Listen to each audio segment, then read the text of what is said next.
켜진 거 맞죠? 네, 안녕하세요. 네, 오늘 말씀 맡은 김현철 형제입니다. 오늘 회사에서 말씀에서 일찍 나왔거든요. 6시 좀 넘어서 나왔는데 회사 앞을 500m 지나는데 50분 걸렸어요. 그래서 그 마음이 막 조마조마하고 혹시나 늦으면 어떡하나라는 그런 걱정과 불안한 그런 마음 가운데 왔는데 다행히 인도해 주셔서 정시에 도착할 수 있어서 참 감사가 되는 것 같습니다.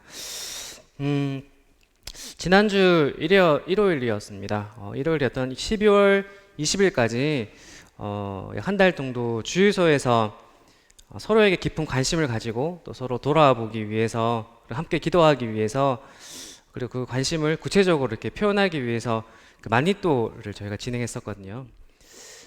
모든 형제 자매님들이 다 참석하지 못해서 굉장히 좀 아쉬운 그런 마음이 있었지만 생각한 것 이상으로 정말 활발하게 서로를 섬기고 또 그 시간을 통해서 서로 위로받고 참 기쁨이 되는 그런 시간을 보냈던 것 같았습니다.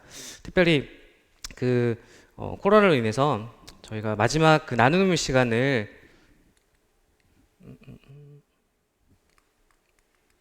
안 넘어가요. 네. 네. 잘 보이시는지 모르겠는데 이렇게 줌을 통해서 이렇게 서로 나누는 시간을 가졌었거든요. 한 달 동안 어떻게 섬김을 받았는지 그리고 또 다른 성도들을 어떻게 섬겼는지를 나누는 시간을 가졌는데 약 1시간 반 정도 이렇게 진행했는데 너무 풍성했었고 1시간 반이 정말 어떻게 지나갔는지 모를 정도로 정말 너무 즐거웠고 또 끝나는 것에 대한 너무 아쉬운 마음이 있는 그런 시간이었던 것 같습니다. 어, 사실 이런 성도 간의 관심과 그 사랑과 돌아봄 이런 것들은 세상 사람들이 잘 느끼기 어려운 부분인 것 같고요. 우리 성도들만 누릴 수 있는 그런 큰 복이다라는 생각이 들어서 진심으로 감사가 되었습니다. 오늘은 말씀 시간을 통해서 인간적으로는 좀 너무나 큰 죄를 저질렀고 또 그 때문에 이 죽음을 당해도 아무런 불평을 할 수 없는 그런 상황에 처해 있었지만 예수님의 은혜로 말미암아 용서를 받게 되는 한 인물을 통해서 하나님의 계획 그리고 하나님의 크신 진정한 용서에 대해서 함께 나누기를 원합니다.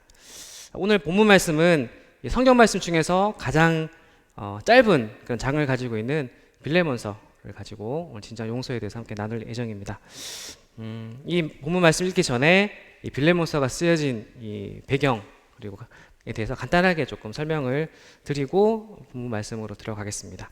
이 빌레몬서에는 총 3명의 주요 인물이 나옵니다. 첫 번째는 이 편지를 쓰고 있는 바울 그리고 두 번째 인물은 편지를 받게 되는 수신이 되는 빌레몬 그리고 마지막으로 이 편지를 쓰게 된 원인이 되는 이 오네시모 이렇게 그 주로 인물 3명의 인물이 나오게 되고요. 근데 이 오네시모는 원래 이 빌레몬의 종의 신분이었던 자죠. 이 사건의 발단은 이 오네시모가 주인인 빌레몬의 집에서 재물을 훔쳐 로마로 도망치는 것에서부터 이 사건의 발단이 시작됩니다. 이 빌레몬은 집은 골로새에 위치하고 있었거든요. 이 골로새를 보면 이 지도가 보이시죠? 이 지도에서 골로새 어딘지 찾으실 수 있으시겠어요? 네, 여기가 골로새가 위치한 지역이고요. 그리고 이 오네시모는 주인의 그 재물을 훔쳐서 로마로 도망을 가게 됩니다. 로마는 어디인 줄 아시죠? 저기 구두처럼 생긴 곳에 있는 제일 위에 로마. 이 골로새에서 로마까지의 거리는 직선거리로 딱 자를 재듯이 직선거리를 재면 한 1550km 정도 되는 거리고요. 이 1550km는 서울에서 부산까지 직선거리로 약 한 330km 정도 되기 때문에 한 5배 정도 되는 아주 먼 거리입니다. 그리고 보시는 것처럼 2번을 바다를 건너야 되기 때문에 쉽게 갈 수 없는 그런 곳이죠. 근데 제가 만약에 오네시모였다면 주인에게서 재물을 훔쳐 도망갔었기 때문에 이렇게 생각했을 것 같아요. 제가 만약 오네시모였다면 첫 번째는 이 주인 집에서 가능한 멀리 떠나자라는 마음이 있었을 것 같고 두 번째는 이왕 돈을 훔쳐 달아났으니 세상의 중심이고 화려한 이 로마에서 새 인생을 시작해보자라는 마음을 아마 가졌지 않았을까라는 생각을 들었습니다. 이 골로새에서 로마까지는 아까 지도에서 보셨던 것처럼 굉장히 먼 거리였기 때문에 아마 오네시모가 로마로 가는 도중에 주인에게 훔쳤던 재물을 거의 다 썼을 것 같고요. 아마 로마에 도착해서는 그렇게 많은 재물을 가지고 있었지는 못했을지도 모릅니다. 그래서 로마에 도착해서 뭔가 화려한 그런 인생을 꿈꿨던 오네시모였겠지만 이 자신의 생각과는 이 다른 상황에 아마 처했을 것 같고요. 그리고 이런 가난 속에서 지내면서 로마의 병사들이 자기 앞을 지나갈 때 혹시나 자기 주인이 자기를 잡으러 보낸 병사가 아닌가라는 그런 두려움, 그리고 또 풍요롭지도 못하고 또 새로운 장소였기 때문에 아는 사람도 없고 의지할 것도 없는 그런 생활 속에서 아마 이 오네시모의 마음이 굉장히 낮아진 상태가 되었었지 않았나라고 생각해 봅니다. 그리고 이때 어떤 계기였는지 잘 모르겠지만 이 가택연금 상태에 갇혀있던 이 바울을 오네시모가 만나게 되고 바울을 통해서 예수님을 전해 듣고 복음을 받아들여 성도로 거듭나는 그런 은혜를 이 오네시모는 경험하게 되죠. 그리고 이후에 바울은 이 오네시모와의 여러 가지 대화를 통해서 그가 원래는 이 자신이 사랑하는 동역자인 이 빌레몬의 종이었다라는 사실을 이 바울은 알게 되고, 바울은 예수 그리스도를 통해서 형제로 그 신분이 변화된 이 오네시모를 용서해 달라고 이 빌레몬에게 편지를 쓰게 됩니다. 그 편지가 바로 이 빌레몬서이죠. 자, 간단하게 이 빌레몬서에 쓰여진 그 상황에 대해서 설명을 드렸는데, 우리 이 말씀 지금까지 이야기를 기억하시면서 우리 빌레몬서 말씀을 같이 살펴보도록 하겠습니다. 먼저 빌레몬서 1장 1절에서 2절 말씀을 예찬형님 준비됐나요? 네, 일단 제가 먼저 읽겠습니다. 네, 준비해 주세요. 자, 그리스도 예수를 위하여 갇힌 자 된 바울과 및 형제 디모데는 우리의 사랑을 받는 자요 동역자인 빌레몬과 자매 아비아와 우리와 함께 병사된 아키뽀와 내 집에 있는 교회에 편지하노니.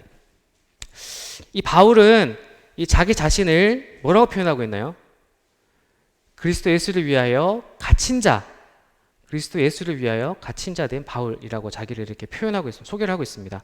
사실 이런 표현은 1장 9절 말씀에서 찾아볼 수 있거든요. 1장 9절 말씀을 보면 도리어 사랑으로서 간구하노라 나이가 많은 나 바울은 지금 또 예수 그리스도를 위하여 갇힌 자 되어, 이렇게 자기가 갇힌 자 되었다는 표현을 바울은 하게 됩니다. 그런데 일반적으로 바울이 여러 서신서를 썼는데 이 자기 갇힌 자 된 바울이라는 표현은 여기밖에 안 나오거든요. 주로 사용했던 것은 이렇게 보통 인사를 합니다. 로마서 1장 1절에 보면 예수 그리스도의 종 바울은 사도로 부르심을 받아. 여기서는 로마서 1장 1절에서는 자기 자신을 예수 그리스도의 종 바울이라고 이렇게 설명하고 있고요.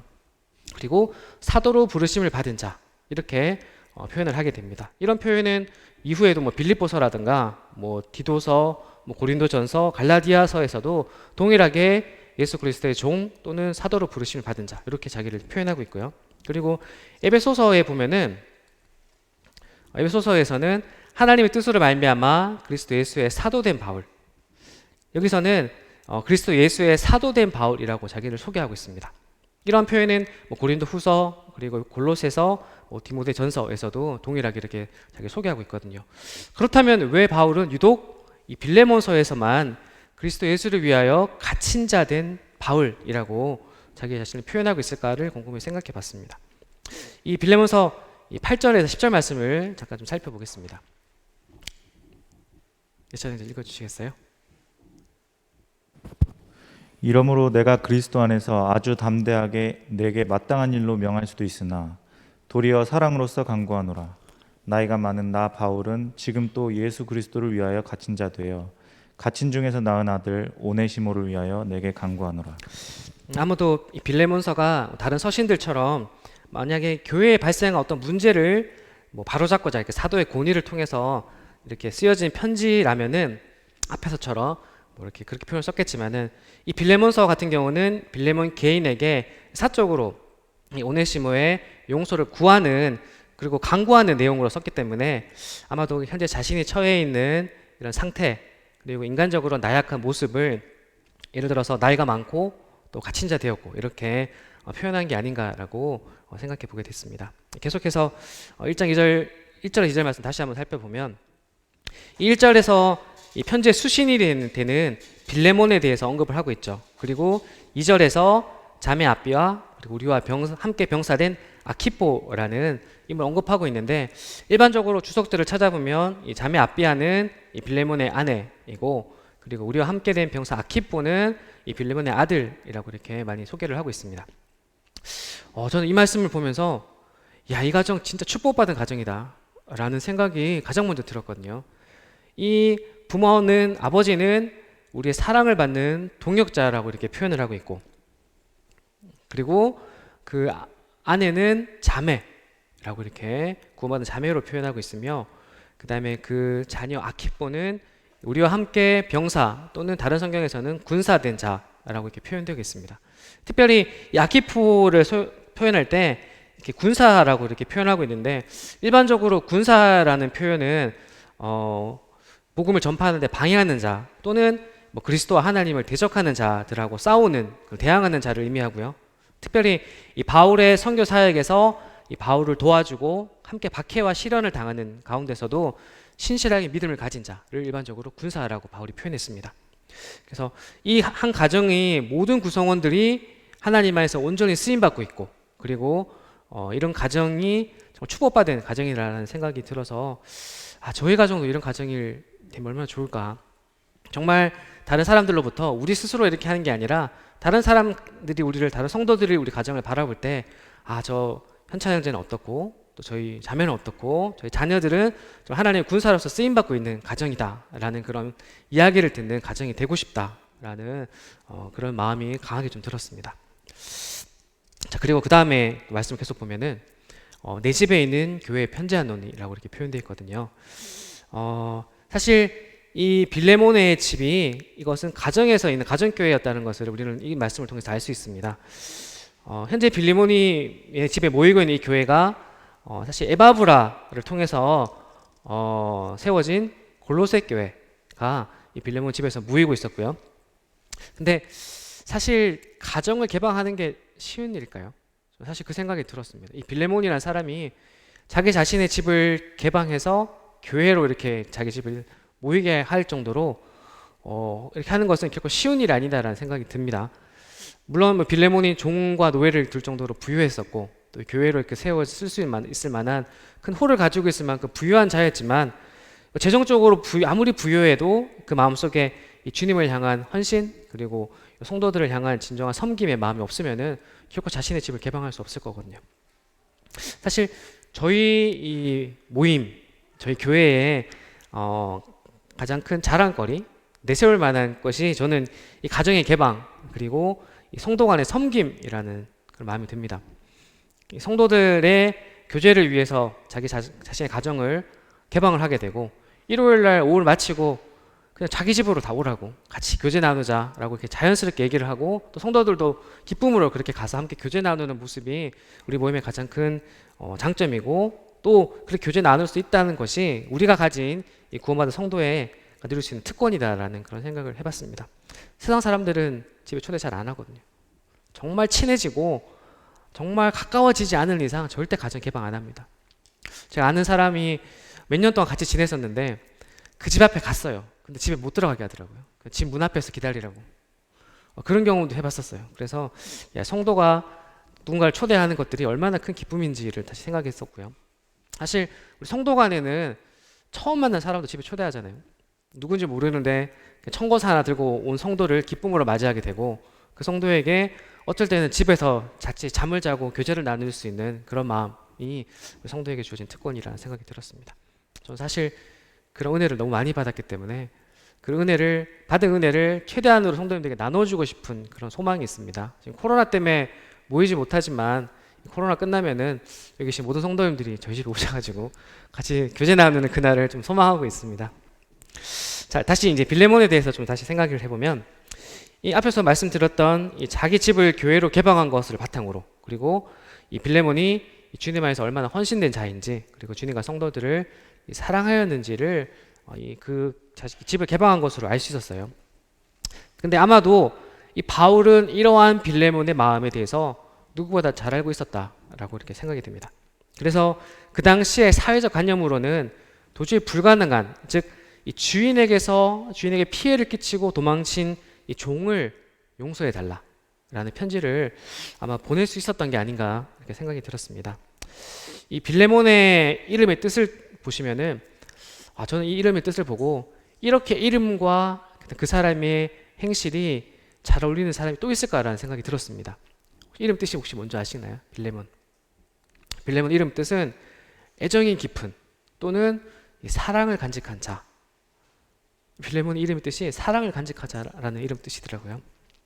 이만큼 정말 이름이 잘 어울리는 사람이 또 있을까라는 생각이 들 정도로 이 빌레몬이라고 생각하면 이 사랑을 간직한 자가 떠오르는 그런 삶을 이 빌레몬은 살았던 것 같습니다. 이 빌레몬은 바울에게서 전파되어서 온 그 복음을 듣고 예수님을 믿고 구원받은 성도였죠. 그래서 이 빌레몬은 이 사도 바울의 믿음의 제자였습니다. 빌레몬은 예수님 믿고 그리고 구원받은 이후에 이 자신을 사랑하신 그 예수님에 대해서 성실히 배우고 익히는 그런 제자의 삶을 살아가게 되고요. 그리고 자신의 집을 개방하고 성도를 섬기는 그런 모습을 보여주게 됩니다. 사실 이 바울이 이 믿음의 제자인 빌레몬이 주님에서 얼마나 잘 성장했는지를 여러 경로를 통해서 듣고 있었던 것 같아요. 그 뒤에 나오는 말씀을 보면은 알 수 있듯이 내가 항상 내 하나님께 감사하고 기도할 때 너를 말함은 주 예수와 및 모든 성도에 대한 내 사랑과 믿음이 있음을 들음이니 이로써 내 믿음의 교제가 우리 가운데 있는 선을 알게 하고 그리스도께서 이르도록 역사하느니라. 우리 교회학교의 모든 선생님들은 아마도 이 자신이 가르치고 있는 이 모든 아이들 그리고 모든 제자들이 이 말씀 나온 것처럼 주 예수와 모든 성도에 대한 사랑과 믿음이 가득한 자라는 그런 말을 듣기를 아마 소망하고 있을 것 같아요. 그러시죠? 우리 선생님들 대부분이 지금 교회학교 선생님들이시고 다 이렇게 사역들 하고 계신 분이실 텐데 내가 가르치고 있는 이 아이들이 자라서 주 예수와 모든 성도에 대한 사랑과 믿음이 가득한 자로 자라기를 아마 소망하고 있을 것 같아요. 사실 이 교사들에게 주어진 특권은 특별한 은혜는 우리가 전해진 이 말씀을 통해서 이 아이들이 구원받는 모습을 보는 것 정말 특별한 은혜라는 생각이 들고 또 이 아이들이 올바르게 주님 안에서 성장해서 이 한 사람의 그런 훌륭하게 성장하였다라는 이런 소문을 듣는 것은 정말 우리 교사들에게 주어지는 큰 기쁨이고 또 감격이라는 그런 생각을 해보게 됐습니다. 우리가 받은 이 교사라는 직분이 정말 얼마나 큰 은혜이고 특권인지를 생각하며 정말 그 아이들을 위해서 또 더욱더 기도하고 또 아이들을 위해서 모든 것들 헌신할 수 있는 그런 교사가 되어야겠다라고 다시 한번 다짐해 보았고요. 특별히 오늘 말씀 시간 끝나고 이어지는 그 기도 시간 주제가 교회학교잖아요. 그래서 끝나고 나서 함께 우리 교회학교 아이들 기억하면서 한 사람 한 사람의 이름을 기억하고 그들을 위해서 함께 기도했으면 좋겠습니다. 자, 7절 말씀 잠깐 살펴보겠습니다. 7절 말씀에 형제여 성도들의 마음이 너로 말미암아 평안함을 얻었으니 내가 너의 사랑으로 많은 기쁨과 위로를 받았도다.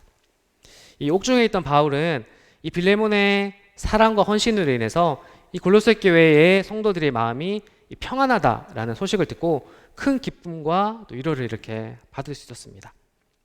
우리 성도님들도 똑같이 이런 기쁨을 받으셨으면 좋겠습니다.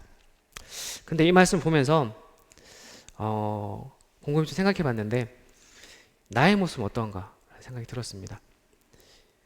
이 빌레몬에 대한 소식은 정말 좋은 소식들이 바울이 듣고 있었는데 이 저에 대한 소식이 다른 곳에 어떻게 퍼지고 있을지 기변차 형제? 별로인데 이상한 소문 들리고 있는데 라고 혹시나 제 소문이 나가고 있는 게 아닌지라고 스스로 좀 생각해 봤거든요. 빌레몬과 같이 이 다른 성도님들 마음에 평안함을 주고 있는 자로 내가 살고 있는가 아니면 큰 근심과 걱정을 끼치는 자가 되어서 또는 교회에서 그 형제가 지금 교회에 이렇게 분파를 만들고 있고 분열을 일으키는 그런 일을 하고 있어 라는 그런 소문이 나오고 있는 게 아닌지 스스로 돌아보게 됐고요. 그래서 우리 성도님들도 한번 스스로의 모습에 대해서 생각해 보시면 어떨까 생각해 봤습니다. 그래서 먼저 한 가정에서 자신의 모습이 어떠한지 사실 자기는 잘 모르거든요. 그렇기 때문에 서로의 배우자에게 또는 우리 부모님에게 한번 여쭤보시면 어떨까요? 나는 당신이 어떤 사람인가요? 나의 모습은 어떠한가요? 라고 이렇게 아마 오늘 밤에 주무시기 전에 서로 눈을 마주 보면서 한번 얘기해 보시면 어떨까 생각해 봤습니다. 아마 대부분의 성도님들은 당신은 하나님께서 저에게 허락하신 최고의 동역자입니다.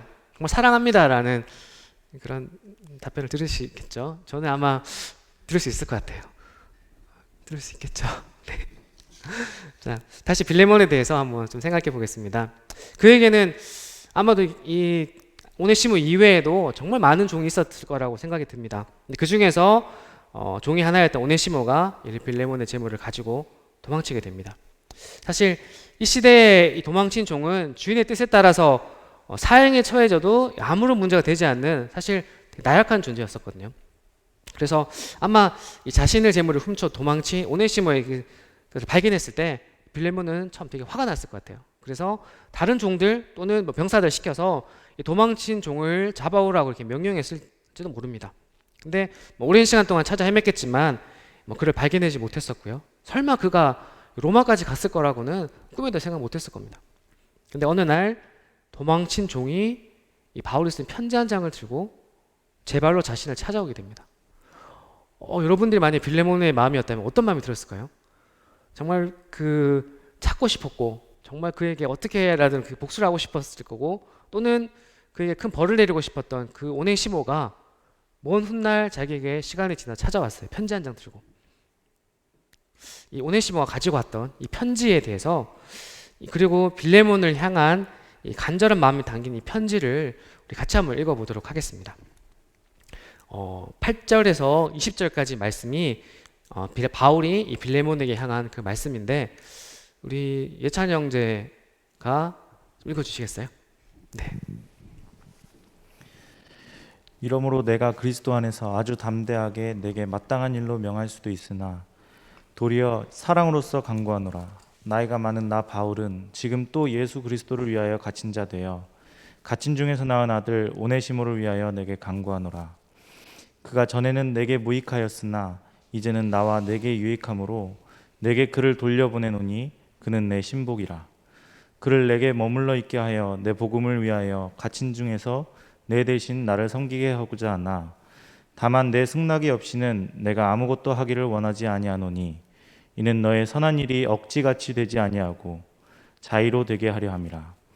아마 그가 잠시 떠나게 된 것은 너로 하여금 그를 영원히 두게 함이리니 이후로는 종과 같이 대하지 아니하고 종 이상으로 곧 사랑받는 형제로 둘 자라. 내게 특별히 그러하거든 하물며 육신과 주 안에서 상관된 내게랴. 그러므로 내가 나를 동역자로 할진대 그를 영접하기를 내게 하듯 하고 그가 만일 내게 불의를 하였거나 내게 빚진 것이 있으면 그것을 내 앞으로 계산하라. 나 바울이 친필로 쓰노니 내가 갚으려니와 내가 이 외에 내 자신이 내게 빚진 것은 내가 말하지 아니하노라. 오 형제여, 나로 주 안에서 너로 말미암아 기쁨을 얻게 하고 내 마음이 그리스도 안에서 평안하게 하라. 네, 감사합니다. 방금 읽었던 이 8절에서 20절 말씀 내용은 이 바울의 진심에서 우러나오는 그런 간구 그리고 부탁이라는 것을 읽으시면서 아마 모든 성도님들이 느끼셨을 것 같아요. 그런데 이 바울이 오네시모를 향한 이런 마음을 갖게 된 데는 분명 이유가 있었을 것 같습니다. 이 바울은 이 오네시모로부터 이 자신이 원래 이 빌레몬의 종이었던 그런 사실을 들었을 거고, 그런데 이 주인의 재물을 훔쳐서 달아났던 그런 자였다라는 것을 아마 들었을 겁니다. 바울은 어쩌면 처음 이 사실을 들었을 때 뭐 깜짝 놀랐을 수도 있을 거고요. 근데 이후에 이 바울로부터 복음을 듣고 거듭난 오네시모는 이 그동안의 자신의 그런 잘못을 깊이 반성하고 이 바울을 도와서 이 주의 일에 힘쓰는 그런 모습을 이 바울이 발견할 수 있었습니다. 이런 이 오네시모의 변화된 그런 모습을 보면서 이 바울은 이 오네시모가 이 육신의 주인인 빌레몬으로부터 진정한 용서를 받게 하기 위해서 그를 빌레몬에게 보낼 그런 결심을 하게 되었을 겁니다. 이 오네시모가 바울로부터 나와 함께 진정한 사역을 하기 위해서 너의 주인인 빌레몬에게 용서를 구하러 가라 라는 말을 들었을 때 이 오네시모 마음이 어땠을까요? 그냥 바울하고 함께 주를 섬기는 기쁨 속에서 살고 싶었을 텐데 자기가 도망친 그 주인 빌레몬에게 가서 용서를 구하고 와라 라는 말을 만약에 바울로부터 들었을 때 제가 만약 오네시모였다면 굉장히 두려운 마음과 걱정, 근심이 아마 가득했을 것 같아요. 아마 혹시 내가 빌레몬 앞에 섰을 때 그동안 가지고 있던 분노와 화 그런 이제 마음으로 인해서 혹시 보자마자 나를 죽이려 드는 게 아닐까, 또는 나를 감옥에 가두고 다시 내가 바울에게 돌아오지 못하는 상황에 처하지 않을까라는 그런 아마 수많은 생각들이 오네시모의 머릿속에 있었을 겁니다. 하지만은 이런 수많은 고민과 또 수많은 생각을 한 이후에 이 오네시모는 내가 참 큰 죄를 지었고 그리고 이 상태로 나는 하나님께 쓰임받기에는 참 많이 부끄러운 자다라고 아마 생각했을 것 같아서 정말 그렇게 부끄러움 없이 하나님께 쓰임받기 위해서 자신의 원래 주인이었던 빌레몬에게 이 진정한 용서를 구하러 가는 것이 타당하다라고 아마 오네시모 마음에 확신을 했을 것 같습니다. 그래서 이 바울은 이 자신의 죄를 인정하고 용서를 구하고자 하는 이 오네시모의 진정한 마음을 발견했을 것이고, 그래서 이 빌레몬에게 진심을 담은 이 편지를 그의 손에 들려보내서 돌려보냈던 게 아닌가 생각해 봤습니다. 이 성경에서는 이 오네시모와 같이 큰 죄를 범한 수많은 인물들이 나오거든요. 너무나 많은 사람들이 정말 주님 앞에서 또 사람들 앞에서 죄를 지은 그런 모습들을 참 많이 발견할 수 있습니다. 그 중에 어떤 사람들은 이 자신의 잘못을 분명히 깨닫는 자도 있었고, 그래서 이 하나님 앞에서 진심으로 회개하고 하나님께 쓰임받은 자도 있었지만은, 또 반대로 그렇지 못하고 큰 벌 속에서 멸망에 빠진 자들도 분명히 성경에 많이 나오고 있습니다. 잠깐 우리 한 인물을 좀 잠깐 생각하면서 그 인물이 어떻게 하나님께 용서를 받았는지를 잠깐 생각해 보겠습니다. 사무엘하 11장 말씀입니다. 너무나 잘 아는 사건인데 시간상 읽지는 않고요. 아시는 것처럼 다윗이 이 한 여인을 보고 너무 아름다워서 그를 취하는 그런 잘못을 저지르는, 밧세바를 취해서 잘못을 저지르는 그 장면입니다. 이 성경에서 이 다윗이라는 인물은 그냥 특별한 인물이거든요. 이 마태복음 1장 1절에 보면 아브라함과 다윗의 자손 예수 그리스도의 계보라, 예수님을 다윗의 자손이라고 이렇게 표현할 정도로 이 성경에서 다윗이라는 인물은 굉장히 큰 인물로 표현하고 있습니다. 이 아브라함은 믿음의 조상이라고 우리가 보통 표현을 하고, 다윗은 이스라엘의 왕 중의 왕이라고 이렇게 우리가 표현할 정도로 굉장히 큰 인물이 이 다윗입니다. 그런데 이렇게 높은 영광 중에 있었던 다윗은 이 성경에 나오는 그 어떤 사람들보다 우리 앞에서 봤던 것처럼 추악한 죄를 저지르는 그런 자였죠. 성경 구절에 나온 그 다윗은 이 밧세바를 한 여인을 취해서 자기에게로 데려오게 하고, 그리고 그와 동침을 하는 죄를 저지릅니다. 그리고 이 밧세바가 임신을 했다는 그런 소식을 듣고 자기 잘못을 숨기기 위해서 밧세바하고 그 남편이 우리아가 강제로 동침하도록 이렇게 유도를 했지만 자기 뜻대로 잘 되지 않았습니다. 그래서 우리아를 강한 적들인 곳으로 보내서 죽게 만드는 그런 죄를 저지르게 됩니다. 근데 이런 큰 잘못을 저질렀는데도 불구하고 다윗은 그 잘못을 깨닫지 못해요. 그래서 이런 다윗에게 하나님은 이 나단이라는 선지자를 보내서 그의 죄를 깨닫게 합니다. 이 사무엘하 12장 9절 10절 말씀을 보면 이 나단이 이 다윗의 죄를 깨닫게 하고 그에게 영원토록 칼이 떠나지 않겠다라는 이렇게 말을 하는 모습들을 우리가 살펴볼 수가 있습니다. 이 나단의 경고를 통해서 이 다윗은 이 자기가 지은 죄를 진심으로 깨닫게 되고, 그리고 이 하나님 앞에 용서를 구하게 됩니다. 이런 다윗의 모습을 본 하나님은 그의 죄를 사해 주시죠. 보면은 다윗이 나단에게 이르되 내가 여호와께 죄를 범하였노라 하매 나단이 다윗에게 말하되 여호와께서도 당신의 죄를 사하셨나니 당신이 죽지 아니하려니와. 이 말씀을 보면 참 우리가 진정으로 용서를 받기 위해서는 우선적으로 해야 되는 게 있죠. 그게 뭘까요? 먼저 자신의 잘못을 인정해야 됩니다. 용서를 받기 위해서는 자기 잘못을 인정해야 되고, 그리고 이 모든 것을 감내할 수 있는 마음으로 용서를 구해야지만 진정한 용서를 받게 됩니다. 어떤 사람들은 그 잘못 저지른 사람이 자기에게 이런 마음 안 갖더라도 용서하는 경우가 있긴 하거든요. 근데 표면적으로는 용서한 것처럼 보일 수 있지만은 그건 진정한 용서는 아니라고 생각이 돼요. 죄를 지은 사람이 먼저 자기 잘못을 인정하고 진정으로 이렇게 용서를 구했을 때, 그리고 그 용서를 받고 이제 용서를 했을 때, 이게 아마 진정한 용서가 아닌가라는 생각을 해봅니다. 사실 우리 그리스도인들은 이러한 용서의 원리를 누구보다 완전하게 깨달은 자잖아요. 예수님께서 우리의 모든 죄를 용서해 주시기 위해서 우리를 대신해 십자가에 돌아가셨습니다. 예수님께서 이미 우리에게 보여주신 이 용서를 우리가 진정으로 받기 위해서는 우리 스스로 자신이 용서받을 자격이 없을 정도로 큰 죄악에 빠졌던 죄인이고, 스스로 힘으로는 아무것도 할 수 없는 연약한 자인 것을 깨달아야 되고요. 그리고 주님 앞에 진정으로 회개하며 용서를 구하며 주님 앞에 나아가야지만 우리는 예수님으로부터 오는 이 진정한 용서를 깨닫게 되고 받게 되죠.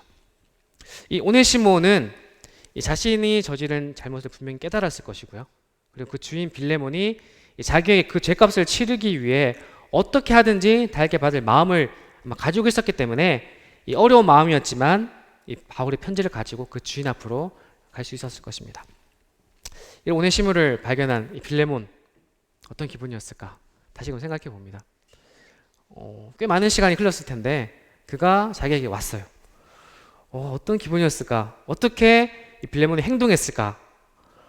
사실 이 빌레몬이 어떤 마음이었는지 그리고 또 어떻게 행동했는지 성경에는 안 나오거든요. 자세히 나오진 않습니다. 그런데 지금까지 살펴보았던 이 빌레몬이라면 아마 바울의 편지를 통해서 왜 오네시모가 자신에게서 도망쳐서 로마로 가게 되었는지 그리고 하나님께서 계획하신 그 큰 뜻이 무엇이었는지 아마 충분히 깨달았을 거다라고 생각이 듭니다. 사실 이 오네시모가 이 구원받는 모든 과정은 이 수많은 사건들이 하나로 연결되어야지만 사실 가능한 일이었거든요. 예를 들어서 결코 우연이 아니라는 것입니다. 첫 번째, 이 오네시모에게 이 주인의 돈을 훔쳐서 달아나고자 하는 그런 마음이 생겼어야 되고요.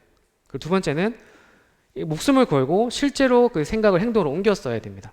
세 번째, 이 1550km 난 떨어져 있는 이 로마에 가고 싶은 마음이 생겨야 되고 실제 로마로 그 발걸음이 이동됐어야 되고요. 그리고 이 오네시모가 로마에 갔을 때 마침 바울이 그곳에서 이 가택연금 상태로 있어야 됐고 어떤 계기였는지 모르지만 마침 바울과 오네시모가 우연히 만났어야 되고요. 그리고 이 오네시모가 바울을 만났을 때 이 주님을 받아들일 수 있을 만큼 낮은 마음의 상태가 되어야지 이 모든 조건들이 하나로 이루어져야지만 오네시모가 구원받을 수 있었던 거죠. 즉, 이 모든 것들은 우연히 일어난 것이 아니라 하나님의 은혜로운 계획하심 속에서 준비된 일이라는 사실을 우리가 알 수가 있습니다. 아까 마니또 얘기를 잠깐 했었는데요. 마니또 하면서 모든 성도님들에게 인기가 있었던 한 가지 주제가 있었거든요. 주유소 형제 자매님들은 알 겁니다. 한 형제님이 자신의 섬기고 있는 마니또를 위해서 총 3편의 만화를 만드셨어요. 직접 만드셔서 하필 이때 라는 주제로 만화를 그 주유소 마니또 방에 올렸습니다. 만화 내용은 뭐 이렇게 여러 가지 한 대표적인 하나를 보여드리면 뭐 하필 이때 요백에 하필 이때 친구들이 나타나가지고 뭐 아무튼 이런 내용들입니다. 나중에 보고 싶으신 분들은 제가 보내드릴게요. 이 저작권을 뭐 없을 것 같아서 제가 보낼 예정인데 만드신다고 굉장히 수고하시고 이것 때문에 일을 못 하셔서 맨날 야근하셨다라는 그런 뭐 이야기를 들을 정도로 굉장히 열심히 이 3편의 하필 이때라는 만화를 만드셨는데 여기 보시면 트릭이 있거든요. 잘 안 보면은 안 보이는데 이렇게 또 숨겨놓으셨더라고요. 글자를. 욥의 세 친구가 하나님으로부터 보냄을 받아서 잠깐 더 힘들었지만 하지만 이걸 통해서 더 큰 것들을 하나님께서 욥에게 보여주셨거든요. 그래서 하필 이때라는 제목으로 히트를 쳤었는데 만약 오네시모에게도 하필 이때 모든 일들이 일어나지 않았다면은 어쩌면 그는 빌레몬에게 잡혀서 죽음으로 그 죄값을 치러야 했을지도 모릅니다. 하지만 다행히 이 바울의 편지를 통해서 이 오네시모에게 일어난 모든 일들이 이 하나님의 온전한 계획이었다. 계획하심 속에 있었다라는 사실을 이 빌레몬은 깨닫게 됐고요. 그래서 빌레몬은 아마도 바울이 했던 것처럼 바울이 16절의 말씀에 종으로 대하지 말고 이 형제로 대하달라고 이렇게 표현하고 있거든요. 그렇기 때문에 아마 이 바울의 부탁처럼 오네시모를 종 이상으로 사랑하는 형제로 아마 이 빌레몬이 여겨졌을 거다라고 이렇게 확인할 수가 있습니다. 그리고 1장 13절에 보면 이렇게 했었거든요. 얘가 먼저 나온지 모르겠는데 그를 내게 머물러 있게 하여 내 복음을 위하여 갇힌 중에서 네 대신 나를 섬기게 하고자 하니. 사실 바울의 마음속에서는 이 오네시모를 빌레몬 대신해서 함께 섬기는 동역자로 이렇게 삼고 싶은 그런 마음이 이 바울의 마음에 있었습니다. 그래서 아마 이런 편지를 받았던 빌레몬은 보냈을 것 같아요. 이 오네시모를 자기 곁에 둔 것이 아니라 아마 그를 그 바울 쪽으로 다시금 보내서 그와 함께 섬길 수 있도록 오네시모를 보냈을 거고요. 그 말씀은 사실 우리 골로새서 죄송합니다. 못하네요. 골로새서가 아니라 골로새서 4장 7절에 9절 말씀을 보면 한번 읽어주시겠어요? 장님. 두기고가 내 사정을 다 너희에게 알려주리니 그는 사랑받는 형제요 신실한 일꾼이요 주 안에서 함께 종이 된 자니라. 내가 그를 특별히 너희에게 보내는 것은 너희로 우리 사정을 알게 하고 너희 마음을 위로하게 하려 함이라. 신실하고 사랑을 받는 형제 오네시모를 함께 보내노니 그는 너희에게서 온 사람이라. 그들이 여기 일을 다 너희에게 알려주리라. 네, 골로새서 4장 7절에서 9절 말씀을 보면 이 골로새에 있는 여러 가지 문제들에 대해서 바울이 이 편지를 써서 이 두기고를 통해서 그 편지를 보내는 그런 모습들이 나옵니다. 근데 이때 이 두기고를 보내면서 한 명 같이 보내게 돼요. 9절 말씀에 있는 것처럼 신실하고 사랑을 받는 형제 오네시모를 함께 보낸다. 이 빌레몬은 이 바울의 편지를 그 사랑에 담긴 편지를 받고 오네시모를 다시금 바울에게로 보냅니다. 그곳에서 이 오네시모는 하나님께 여러 가지 쓰임을 받고 바울과 함께 많은 동역을 하게 되고요. 그리고 이 골로새서 말씀처럼 다시 이 두기고가 이 골로새서를 가지고 이 골로새 교회로 가게 될 때 이 오네시모를 동역해서 함께 보내는 모습을 우리가 살펴볼 수 있습니다. 아마도 이제 빌레몬은 이 도망치기 전에 오네시모보다 이 도망친 이후 형제 신분으로 다시금 자신에게 돌아오는 이 오네시모를 보면서 정말 더욱더 든든한 종이 되었다라고 아마 생각했을 거고요. 훨씬 더 유익하고 이 든든한 종으로 변화되었다라는 사실을 통해서 누구보다 빌레몬에게 큰 기쁨이 되었을 것입니다. 이러한 빌레몬의 모습을 통해서 정말 마음에서 우러나오는 진정한 용서의 모습을 발견할 수 있고요. 그리고 이런 용서를 통해서 빌레몬이 더 큰 기쁨을 얻을 수 있었던 모습을 우리가 발견할 수 있습니다. 마치 예수님께서 죄 많은 우리를 용서하시면서 크게 기뻐하셨던 그런 모습, 그리고 이 완전한 용서의 모습을 아마 이 빌레몬은 경험했을 것입니다. 이 마틴 루터 이런 표현을 썼더라고요. 마틴 루터가 우리는 모두 주님의 오네시모이다. 이 말씀은 읽으면서 정말 우리가 모두 오네시모와 같이 주님으로부터 진정한 용서를 받은, 정말 빌레몬에게 죄를 지었지만 하나님께 죄를 지은 그런 죄인의 신분이었지만 진정한 용서를 받았던 이 오네시모와 같은 정말 그런 자가 우리 자신이다라는 이렇게 표현하는 것을 보고 참 동감이 되었던 것 같습니다. 사실 저는 용서 잘 못하거든요.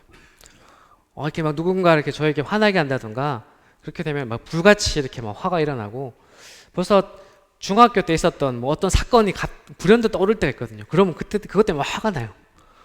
사실 저한테 그렇게 화나게 했던 사람들은 이미 그거 다 잊었을 거고 저 마음 속에서만 그 화가 이렇게 막 있는 모습들을 발견할 때가 있거든요. 근데 이 용서라는 것은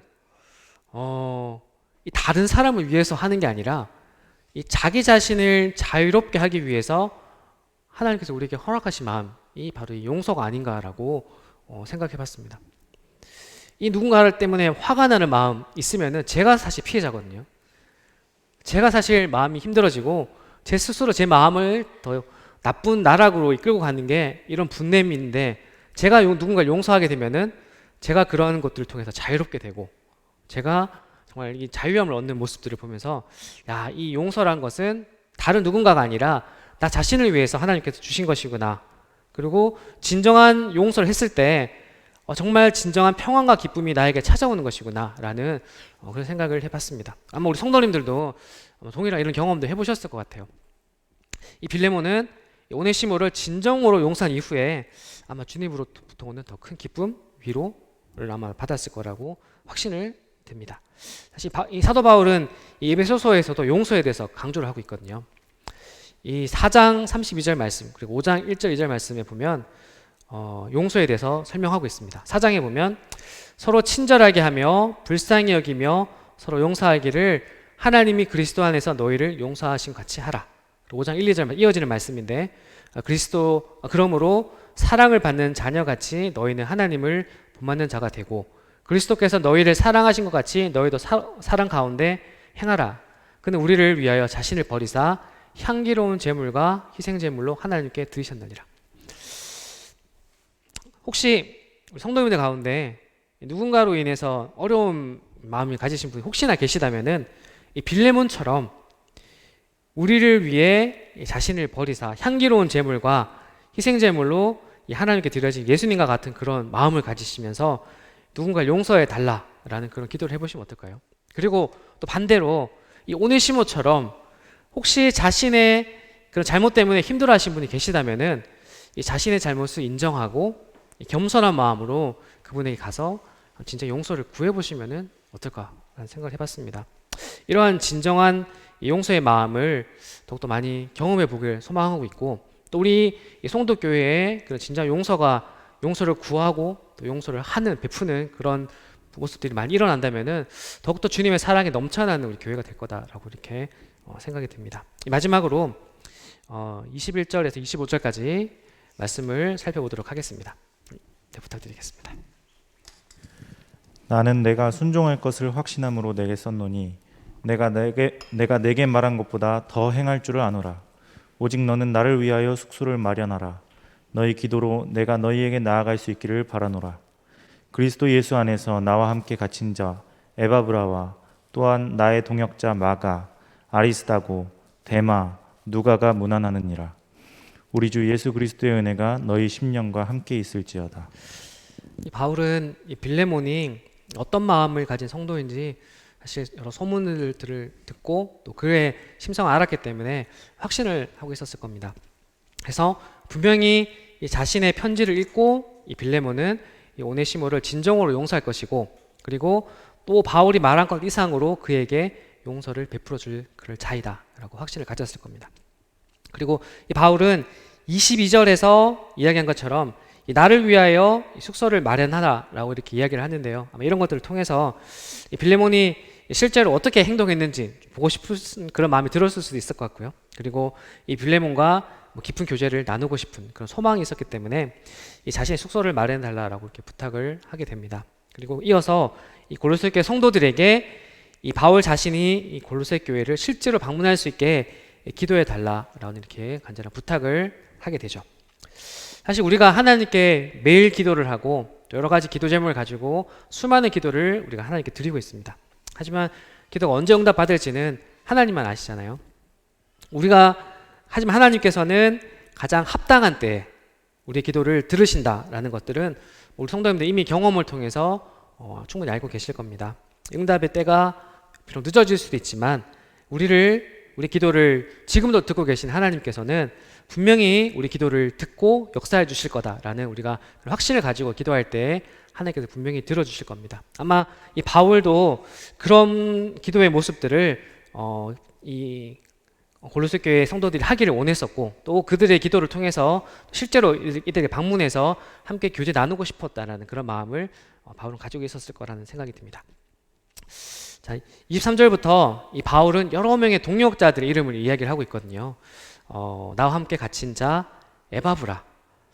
앞에서 제가 서두에서 말씀드렸죠. 이 골로새 교회를 처음 세웠던 그런 사람이 에바브라인데요.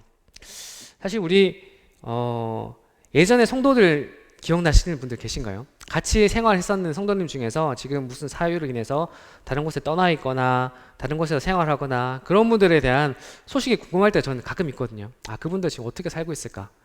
근데 가끔 여러 유튜브를 통해서 그런 분들이 지금 어떻게 살고 있다라는 소식을 듣게 되면 굉장히 기쁨이 돼요. 그래서 아마 이 바울도 이 에바브라에 대해서 골로새 교회 성도들이 아마 충분히 궁금해하고 있을 거다라는 생각이 들어서 아마 에바브라라는 이름을 통해서 안부를 정했을 것 같고요. 근데 실제로 비록 에바브라는 현재 바울과 함께 이 감옥에 갇혀 있다라고 표현되어 있죠. 감옥에 갇혀 있는 신세였지만 그 이유가 이 바울과 함께 온전히 주님을 전했기 때문에 지금 같이 바울과 갇혀 있는 신세가 되었다라는 소식을 들었을 때 아마 골로새 교회 성도들은 기쁨이 됐을 것 같아요.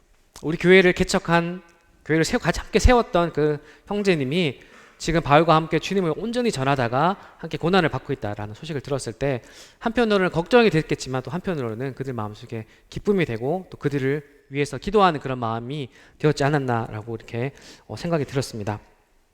그리고 이제 마지막에 25절 말씀에 보면 우리 주 예수 그리스도의 은혜가 너희 심령과 함께 있을지어다 라고 이렇게 편지를 바울은 마무리하고 있습니다.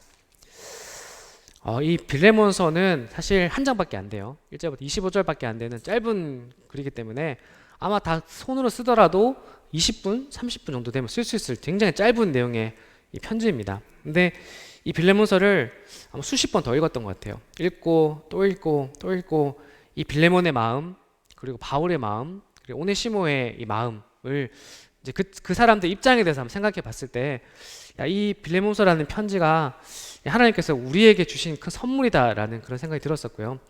정말 여기에 드러나는 이 온전한 용서의 마음들을 느낄 수 있어서 굉장히 마음이 좀 뜨거워지는 그런 시간이었던 것 같습니다. 이 하나님께서 우리에게 허락하신 이 모든 성도님들은 하나님께서 저에게 주신 선물이거든요. 우리 여기 앉아 계신 모든 성도님들, 그리고 뭐 같은 연령대 주유소 성도님들, 그리고 다른 연령대 모든 성도님들은 이 하나님께서 저에게 주신 큰 선물입니다.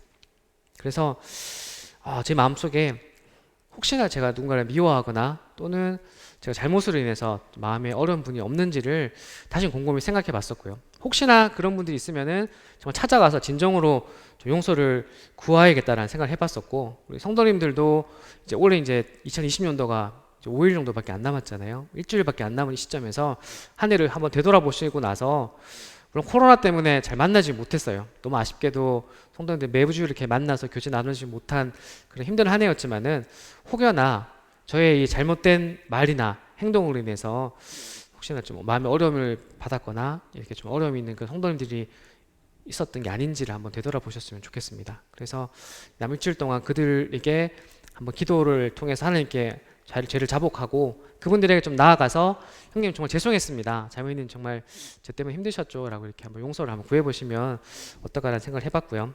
그래서 이제 2021년도 새로 한 해가 이제 시작되는 시점인데, 정말 진정한 용서를 통해서 기쁜 마음으로 지난 한 해를 다 기쁜 마음으로 정리를 하고 기쁘게 한 해를 시작하는 우리 주 예수 그리스도의 은혜가 우리 성도님들에게 10년과 함께하는 그런 한 해가 시작되는 우리 성도님 되셨으면 좋겠습니다.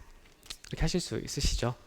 한번 되돌아보시고 다른 성도님들 용서하는 그런 성도 되시기를 소망합니다. 이상 말씀 마치겠습니다. 감사합니다.